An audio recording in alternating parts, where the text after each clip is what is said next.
Good afternoon, and welcome to our first attempt at our new digital training. This is our, as I said, first attempt at digital training, so please be patient with us.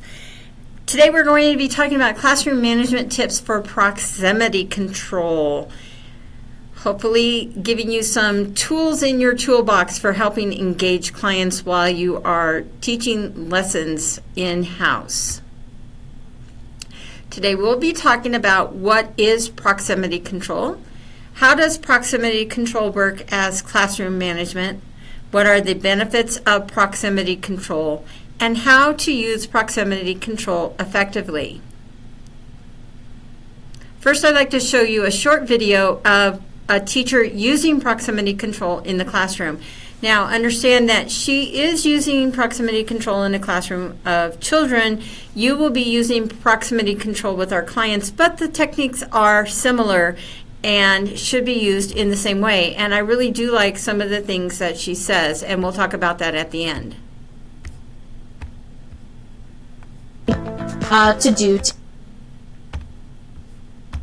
To answer this question appropriately.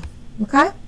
All right, so personal insight questions. So I need to see all of your screens right now at number one. Proximity is such an important instrument in classroom management. It's a way of really making sure that you work the entire crowd, you have control of your entire classroom regardless of where your student's sitting. If you're consistently moving throughout the class period, you really are able to engage all of your students. So when I think about proximity in my classroom, I think of areas. I think of three specific areas. I think of an area right where I am, which I would consider to be the red zone. I think of an area that's just outside that zone, which is a yellow zone, if we're going to go with this, traffic light symbols. And then there's the area on the very outside, and that'll be your green area. So with the red area, these are the students that are 100% engaged. My presence is right there. If they have a question, they're more than likely to pop that hand up. The students right on the outside of them, that's your yellow area. So they're watching you, they're watching your moves, they're making eye contact with you, but the second you turn their head, they may be the students that might turn to a friend and make eye contact with them or nod their head, And then my green area, that's my area that I need to get to probably next. Those are the students that are waiting for me to turn my back. Those are the students who are watching every move because they know I can easily do this, and then they're going to do something. So I'm never in just one spot. I'm always constantly moving, and so those areas are constantly changing. And so it can just take 2 steps to move one student from a red zone to a yellow zone. It could just take 2 steps to move a green zone to a red zone. So just constantly moving, you're going to have complete classroom management. Your students will know that you are aware of what's going on and that you have control. One of my favorite things about proximity, other than it being a huge classroom management tool, is it really does build student rapport as well as student confidence. There are a lot of students who are afraid to ask questions, and if you are parked at one point of your classroom and you're not really moving, they're not going to want to raise their hand because then they're worried about what other students are thinking of them or whether it's a dumb question. If you're walking through your classroom and you are constantly moving, you'll notice that as you're walking, those hands are going to pop up wherever you are.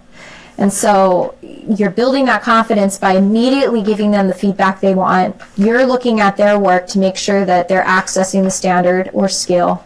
You're getting that immediate formative feedback, but you're also building that rapport with that student as well. You're being approachable for that student.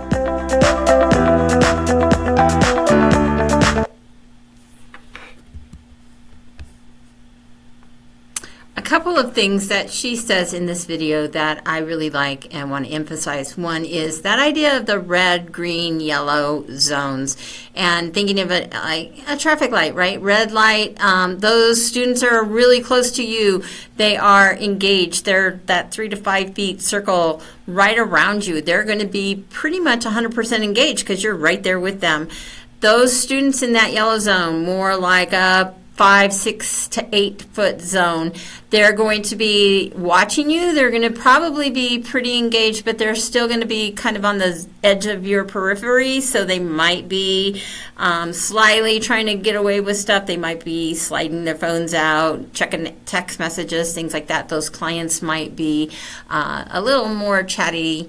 And then you've got your green zone. Those are definitely the clients that you're going to want to watch, because they're going to be the ones that are disengaging. They're going to be the ones that are trying to do something that may be a little disruptive, so you definitely want to keep your eye on them. But I do like the idea that, as she said, you can change that zone constantly, and you should be changing that zone constantly, because you're just taking a few steps, and with a couple steps you've moved from a red zone to a green zone, and now that green zone is changed to a red zone, and that red zone that you were in is now a yellow zone or a green zone. So you're moving, and kids or clients, sorry, I get confused. Clients are now constantly changing in and out of zones as well. So you're moving a client into a red zone that is a little more distracted or a little more disengaged. You're moving them into a red zone so that they may become a little more engaged. You're a little more able to assist them. You're a little more able to assess where they're at. You are moving with them. One of the other things that you hopefully noticed is that she has cleared the space on the floor so that she is able to move easily. One of the reasons that we want to encourage clients to put things away in the morning is so that we can move throughout the room without having to move around their things. It helps us to move and make sure that we have that proximity control. And when we have to move and navigate around their things, it makes it a lot harder. So having them put their things away in the morning helps us with this proximity control. What is proximity control? So we know that we deal with multiple disruptions in the day. We deal with drills, phones, bathroom breaks, illness, medication breaks, toileting, on and on and on. And these disruptive behaviors take down engagement. That's all they do. They bring down engagement. They bring down engagement of all of our clients. And what we want to do is bring up client engagement, and that's what proximity does. And so we want to think about proximity as our number one client engagement tool. How does proximity control work? It is a daily routine that we use as we create our own habits and creating an incredible learning environment for our clients. We do not discipline in front of peers. It only creates embarrassment and anger, and actually escalates rather than de-escalates. And proximity control allows us that opportunity to redirect without calling out.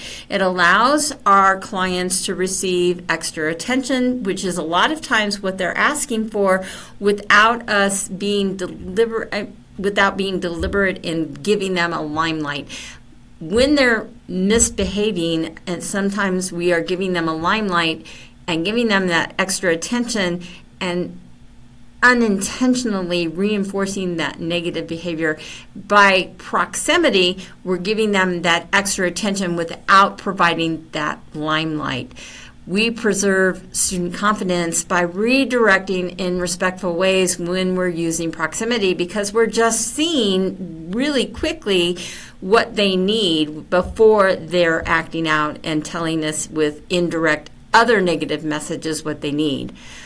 Proximity allows you to keep going through the lesson while you're moving around the classroom, likely helping clients get back on task without even having to say a word. Just by standing next to them, just by being close to them, you're able to redirect them.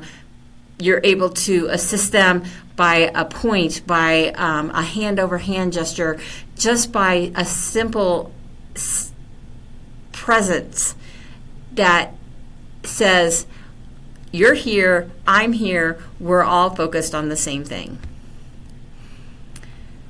Using proximity in place of yelling is super, super important. I cannot emphasize this enough. Yelling creates a cycle of escalation. I want you to think about being in a loud restaurant. When we raise our voices, it just gets louder around us. People around us get louder because we get louder. They start yelling louder because they can't hear. We start yelling louder because we can't hear. It just creates this cycle of escalation. And that's what is happening when we're in this big room where we are creating a cycle of escalation when we are raising our voices. Yelling actually triggers stress responses that make it more difficult to follow directions. So when we're yelling at our clients a direction, line up, come over here, whatever direction it is that we want them to follow, we're actually triggering stress responses that make it more difficult for them to follow the direction rather than helping them to follow the direction. Yelling models behaviors that we don't want to see from our clients. We don't want them yelling. We don't want them shouting. We want them to use calm, respectful voices, and we need to set that standard by showing them and demonstrating the use of our voice. And the way that we do that is through proximity. We walk to our clients, we use calm, respectful voices, we give them direction in that way. So instead of yelling across the room, we walk across the room and we use calm, respectful voices to give them the direction that we need them to have. Further benefits of proximity are that it allows for us to do quick and informal assessment of where our clients are in the activity. Are they on the right page? Are they understanding the direction? Are they following along? Where are they at in the activity? Clients are more likely to ask questions. Sometimes they don't want to ask questions because they're shy, because they think the question sounds stupid, because they're afraid that somebody might make fun of them. If we're standing closer to them, they're more likely to ask the question. It makes us seem more accessible, thus increasing their engagement and on-task behaviors. How do we use proximity control effectively? And I'm going to tell you that the key words here are keep going. The only way to use proximity effectively and to keep proximity control working is for the teacher or the leader to keep moving. You have to move around the room. You have to move in and out of the clients. You have to be by them. You have to be around them. So you cannot be in just one place. You can't be in the front of the room. You can't be on the side of the room. You can't be in just one place with a client. And I understand that sometimes we try to engage with clients by playing a game with them or by sitting and having a conversation with them. But at the same time, we must make sure that we are monitoring the room and controlling with proximity. We can't be playing a game and then yelling across the room to try to control a situation. We have to use proximity as our control method for classroom management. Moving throughout the space increases the positive effects of a classroom learning environment. We want to make sure that we remember that our clients are here to enhance their personal growth. They are here as a learning environment experience. We want to bring them into further learning. So we want to use this as a classroom learning experience. When we use proximity control, it allows you to continue teaching and for other students to continue learning. You don't have to stop teaching to direct behavior of one student so all the other students stop learning while you're doing that. You get to control the behavior of all students while you continue to teach. You can check in, you can assist, you can answer questions, you can stop chatting, you can even sometimes help control the use of those nasty, pesky phones. Proximity control is an effective, useful technique, and classroom management is the key to creating a successful learning environment. Thank you for your attention this afternoon. I will answer any questions you have at this time.